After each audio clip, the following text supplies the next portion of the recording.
What's going on, you guys? Welcome back to the show. It's been 6 years since I have driven a Cobra, and I'm incredibly excited to get behind the wheel of this modified one today. So,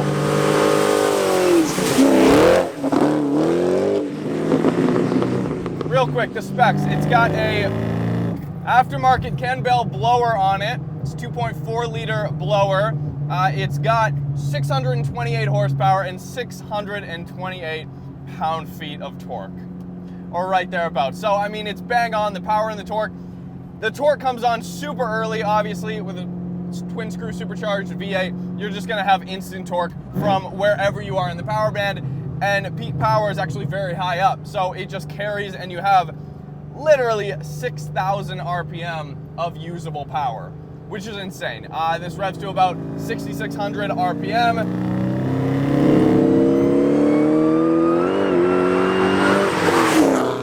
Built, obviously, by Ford SVT Special Victims Unit. No, that's not what that is. Special Vehicle Team. This is number 899 of 3,768 cars built from 2003 to 2004. They only made this car for 2 years. I mean, they made the Cobra for, years before this. But specifically, the Terminator is probably the most well-known Mustang, I would say. Definitely in the modern world. Oh my. Wow. Oh, the supercharger whine. It's making my voice crack. Oh my.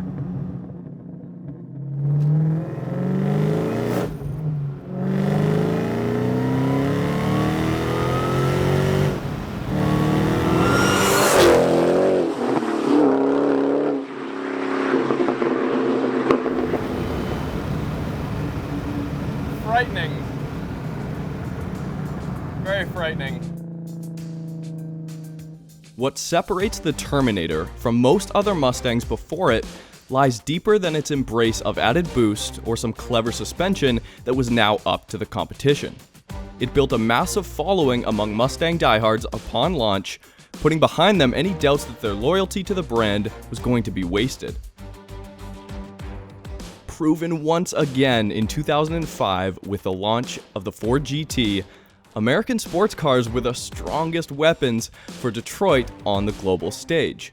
Point is, if you can see past the cheap plastic interior, what you're looking at was a Patriots royal flush against a cult of M3 owners.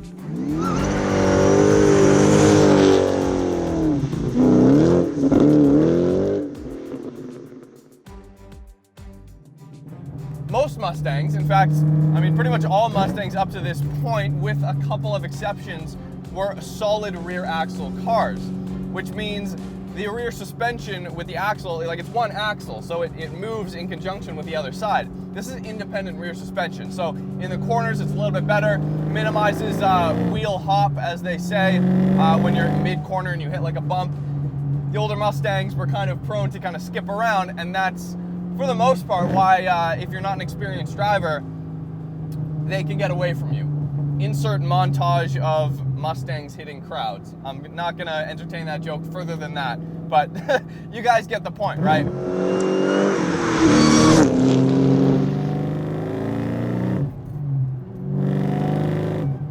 It's only a 4.6 liter V8.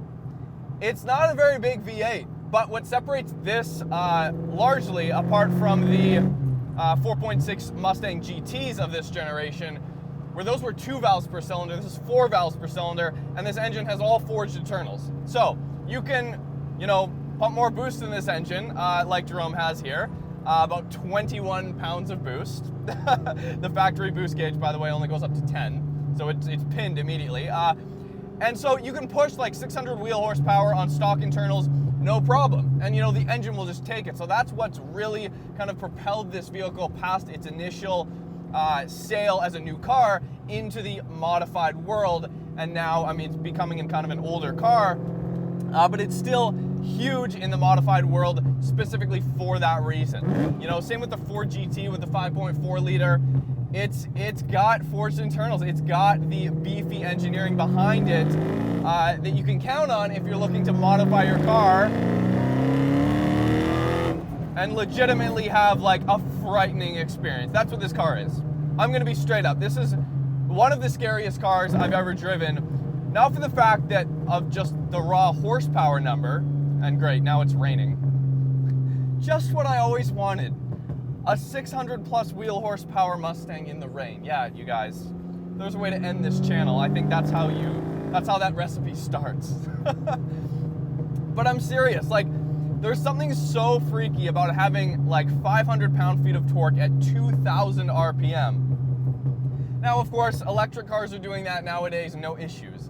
But it's different. You don't have the noise, right? It's literally, it's ferocious.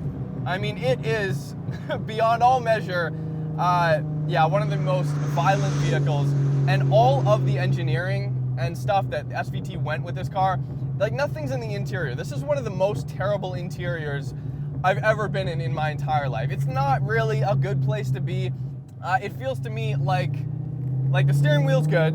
It's in a good spot. The seat itself is in a good spot. I don't feel like I'm sitting on the car too much. I have great visibility. The hood looks dope. What I do have a problem with is the shifter is too far forward for me. As you can see, I'm sitting extra close to the steering wheel right now, and that is not because my legs are short. I mean, I could sit further back and, you know, have a really good grasp on the clutch still, but the shifter is very far forward. Like, as you can see, if I'm shifting into first gear here, my hand's almost completely extended, or my arm rather, is almost completely extended.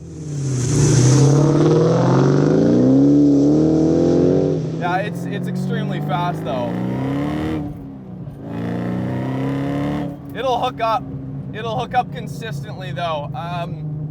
600 horsepower at the wheels is, in my mind, kind of what I've agreed upon with myself and others to be kind of the top end of what you can comfortably drive on the street. And I'm not even playing around with you guys. Anything above 600 wheel horsepower, especially in an application like this, with the amount of torque that this thing is sending through the rear wheels, it's, I mean, you can use it, but just barely. I mean, if you have 700 or 800 horsepower, you've really got to be careful.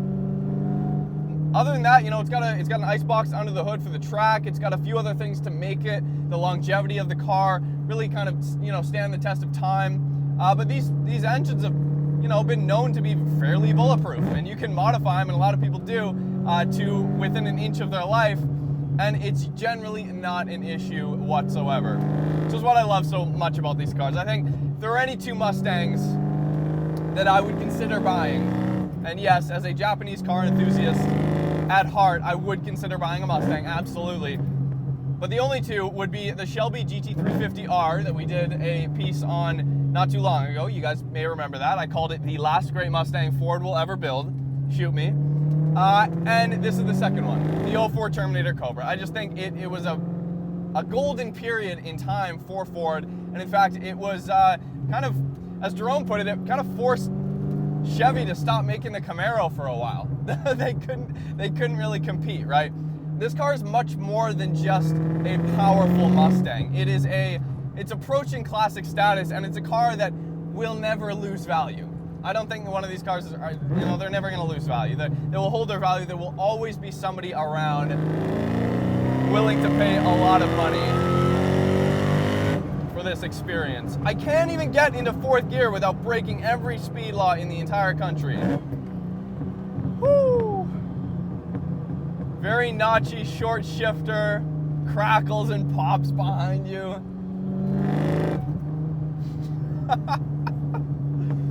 A car like this is what people are going to be after in 30 years from now when gasoline-powered cars are outlawed.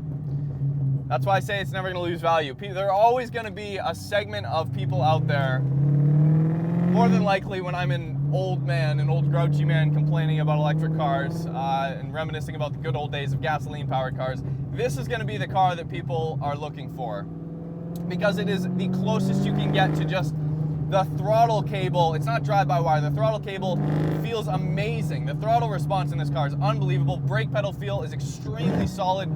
The shifter's like real beefy. You are directly connected to all these moving parts. And when they come together and they work together and you hit that red line, it is, I mean, it's very tough to put into words. It's a sensory overload. No, it does not have like the classic kind of old school Ford Mustang look about it. It's definitely a modern car, but it looks angry, and I think it's also one of the greatest looking modern Mustangs. The rear end's awesome. The decklit spoiler does a great job in making this car look aggressive. The front end is badass, and I think, you know, this thing does have H&R springs on it, and it's got more than a few components on it to make it truly a reliable, honestly a daily drivable, monstrous muscle car, which is exactly what this is. Thank you so much, Jerome, for bringing out the car. Let me drive it. I've now driven one of these since the first episode of Roads Untraveled in 2013. Thank you guys for watching. Subscribe if you haven't already. You can hit me up on Instagram at Roads Untraveled to see what we're doing on a day-to-day basis. Thank you guys so much. We'll see you next time.